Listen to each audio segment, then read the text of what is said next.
Listening test. You will hear a number of different recordings and you will have to answer questions on what you hear.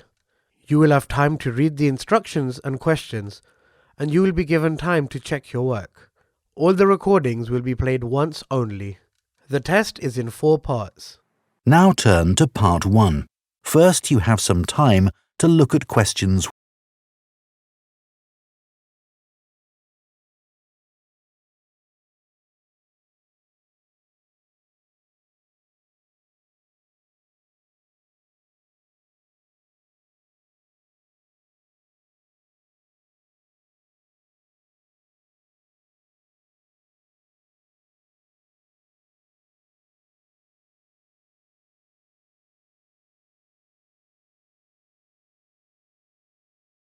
Now listen carefully and answer questions. Platinum Card Service, Rebecca speaking. How may I help you? I've got a few problems with my credit card account. Okay. What is your credit card number? Let's see. It's here somewhere. Here it is. Can I just take the card number, please? Yes, it's 6992 6992 3443 3443 1147 1147 8921. 8921. Right. Can I just check that?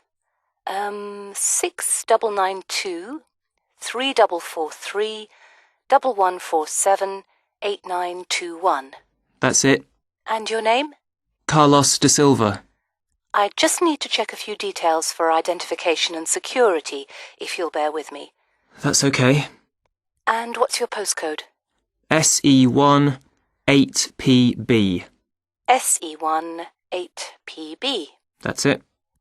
Vauxhall Close, London? Yes, that's right. And the house number?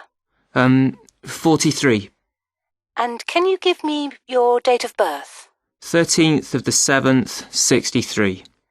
And one further check, if I may. Can you give me your mother's maiden name? Yes, it's Moore. Is that M-O-O-R-E? Yes, that's it. First, you have some time to look at questions.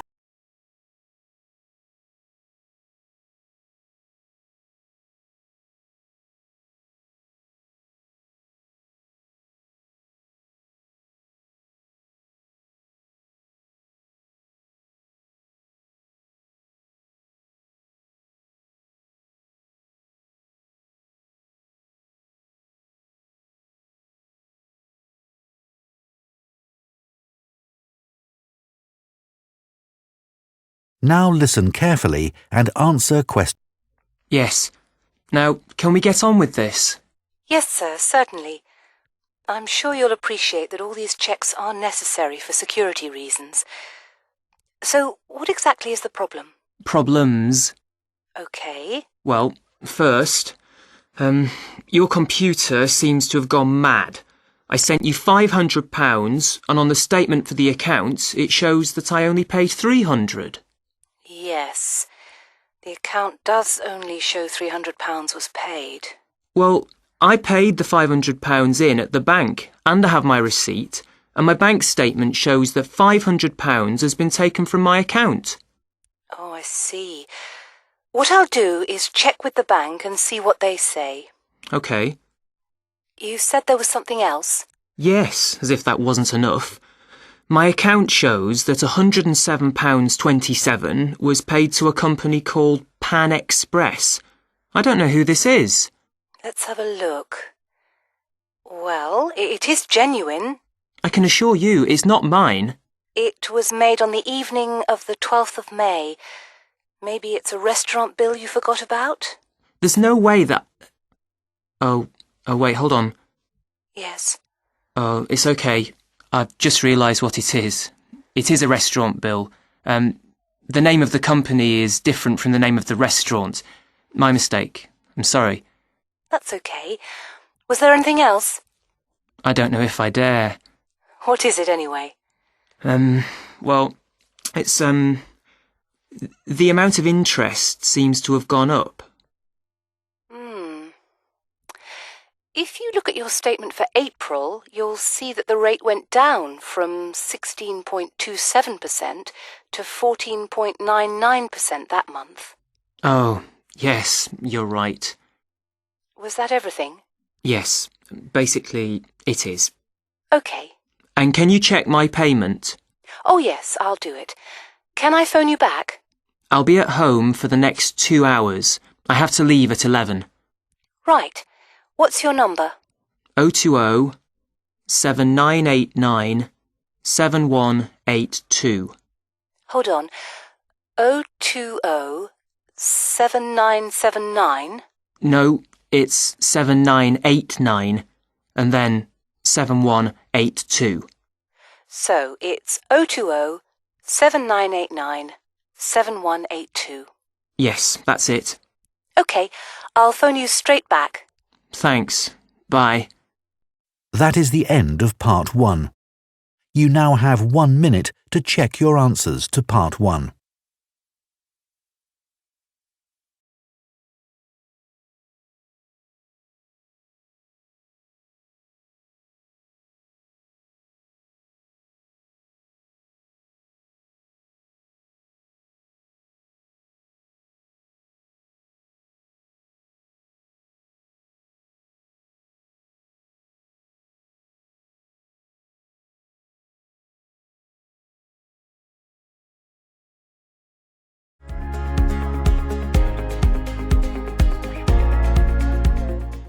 Part 2. First, you have some time to look at questions.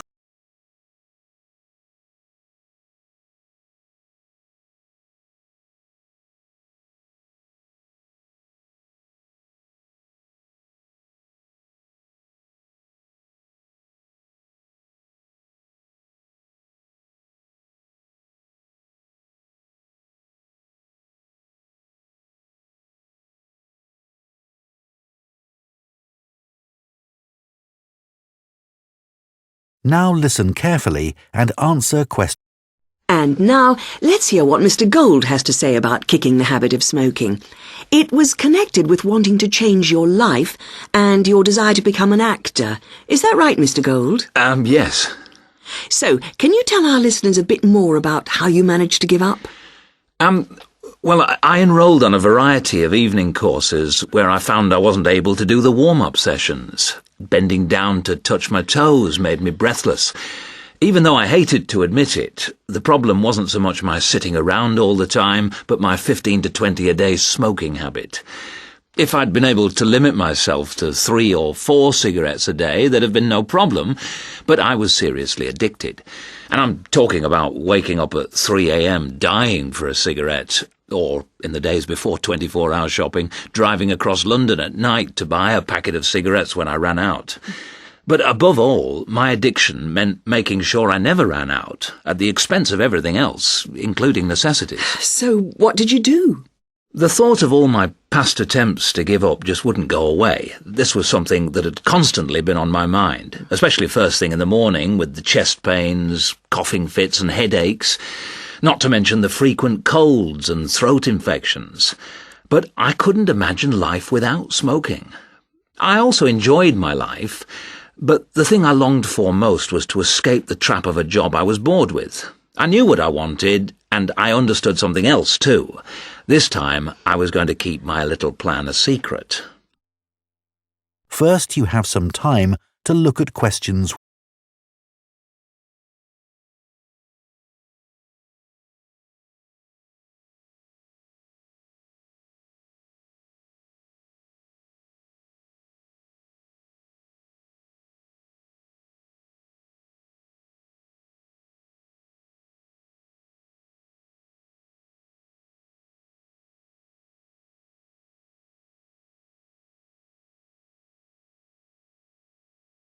Now listen carefully and answer questions.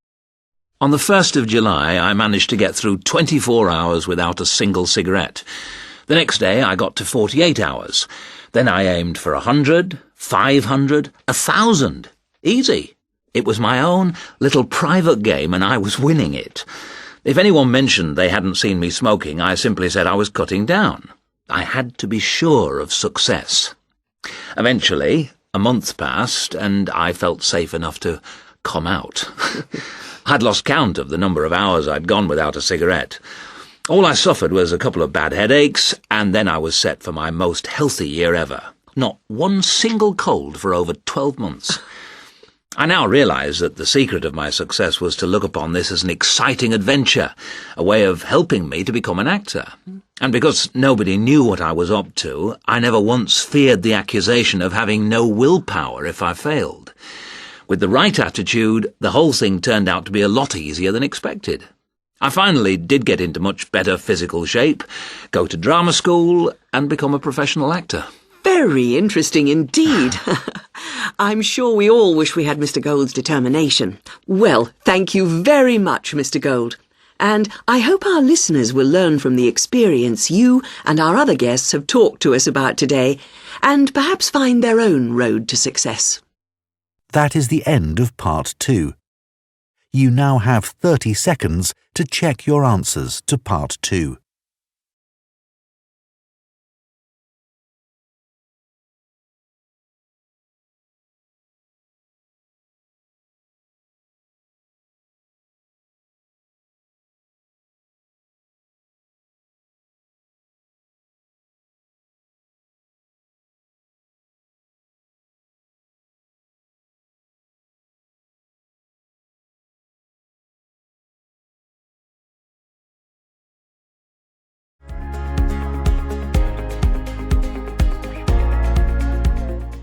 Part 3. First, you have some time to look at questions.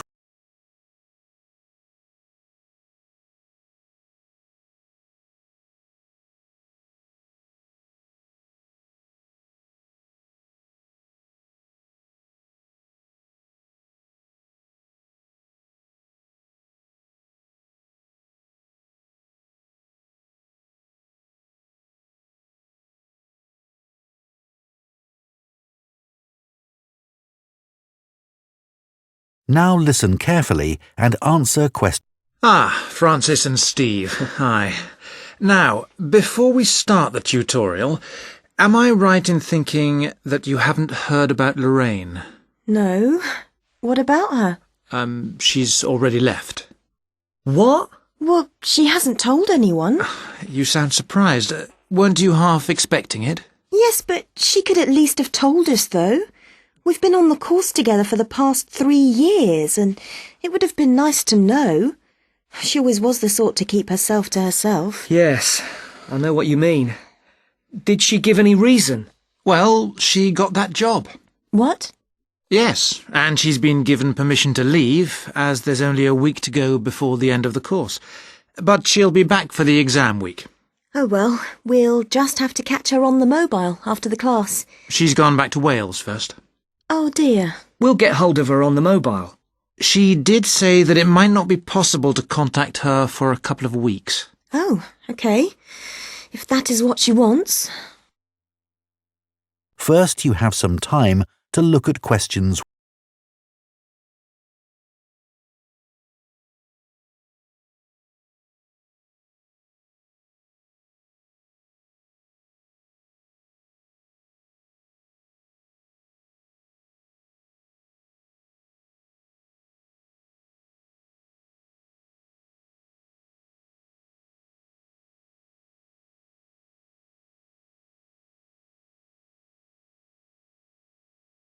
Now listen carefully and answer questions. Right, to work. We're here to look at your assessment marks for your coursework. I take it you haven't seen them yet? No. Not yet. Well, you'll both be pleased. In fact, very pleased. Yes?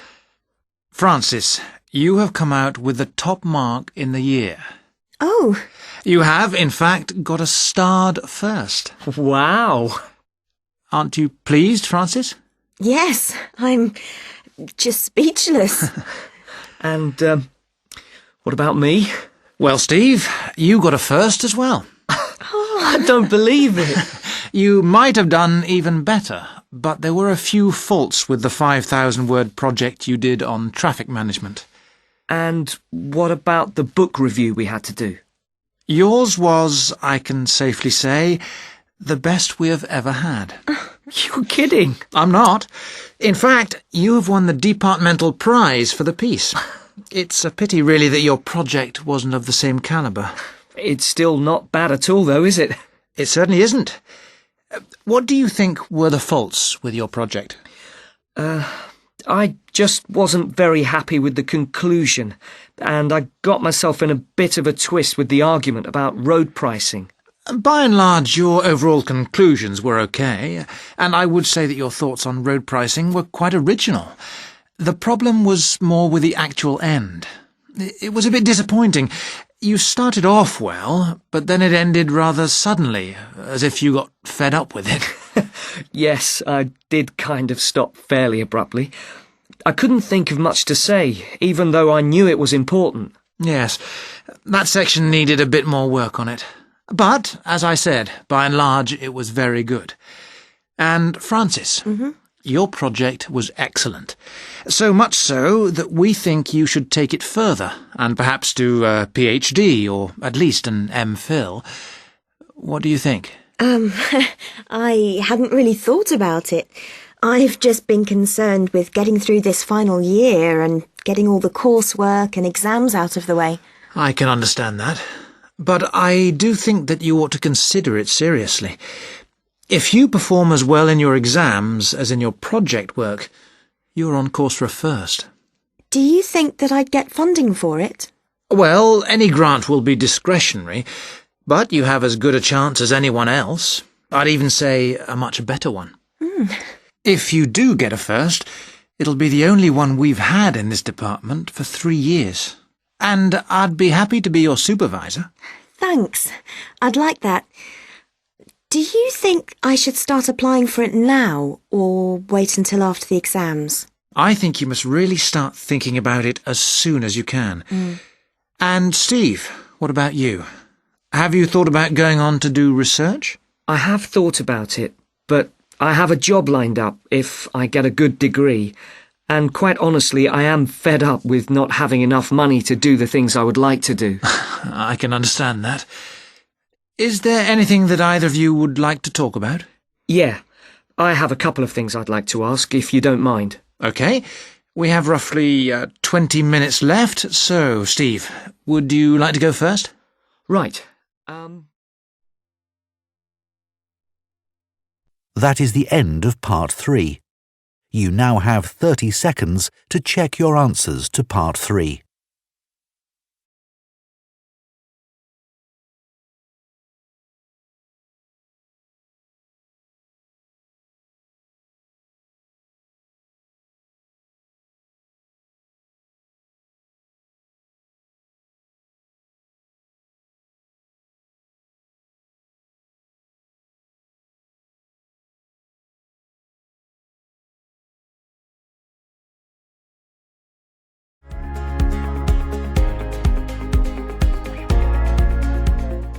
Part 4.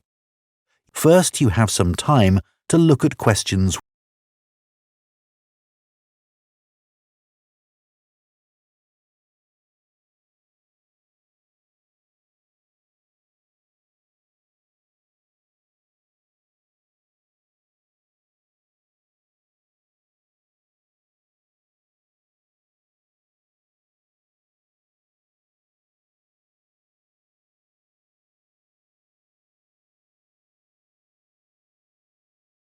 Now listen carefully and answer questions.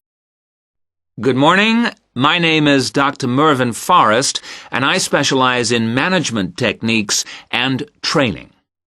I've been invited here today to talk to you about the cost to the economy of bad management. And what I would like to dwell on first is an area that has recently been exercising everyone, and that is coercion in the workplace, or, to put it more simply, bullying. It has been estimated that bullying at work costs the British economy up to £4 billion a year in lost working time and in legal fees. And with the problem apparently on the increase, it is time that managers took on board what is happening.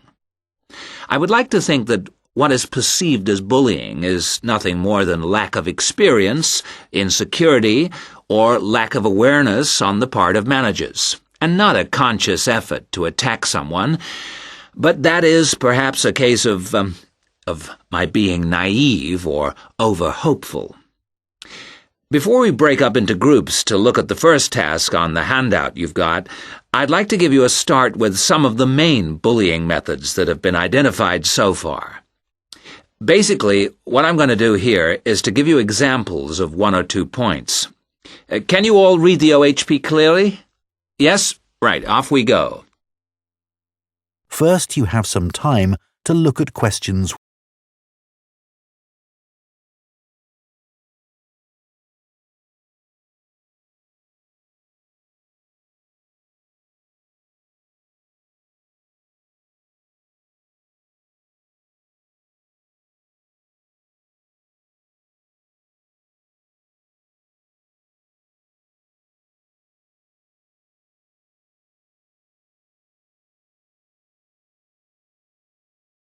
Now listen carefully and answer questions. The first item on the list is giving people tasks which managers themselves cannot do and which are therefore impossible to achieve. This is, in fact, a very common strategy used by managers to manage their subordinates.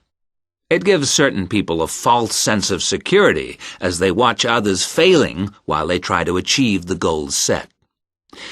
Another simple bullying technique is constantly moving the goalposts, especially when one's employees are in the middle of a task. This is not bad management, it is just plain stupid. All targets and goals set should be easily achieved within a realistic timescale.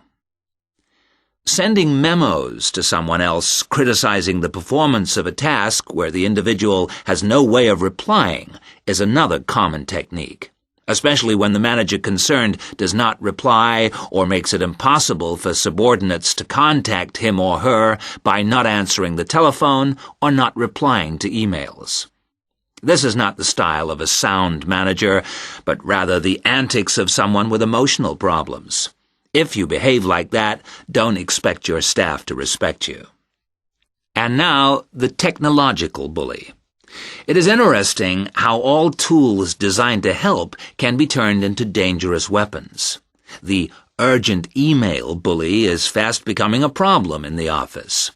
Employees turn on their computers to be faced with a string of badly worded emails, making instant and often unrealistic demands, which reveal the hysteria mode of management. Have you ever felt a sense of dread before looking at your email, even your personal messages?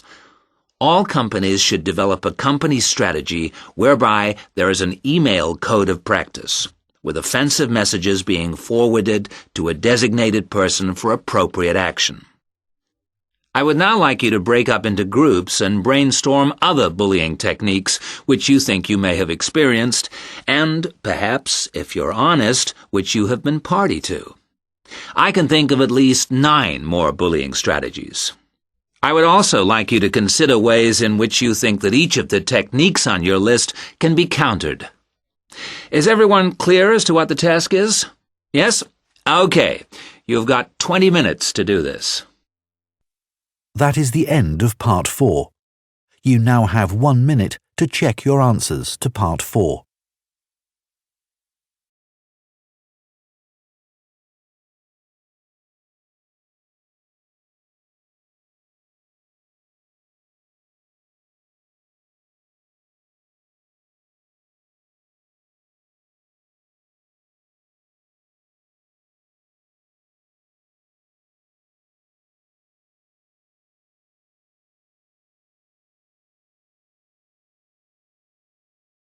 That is the end of the listening test.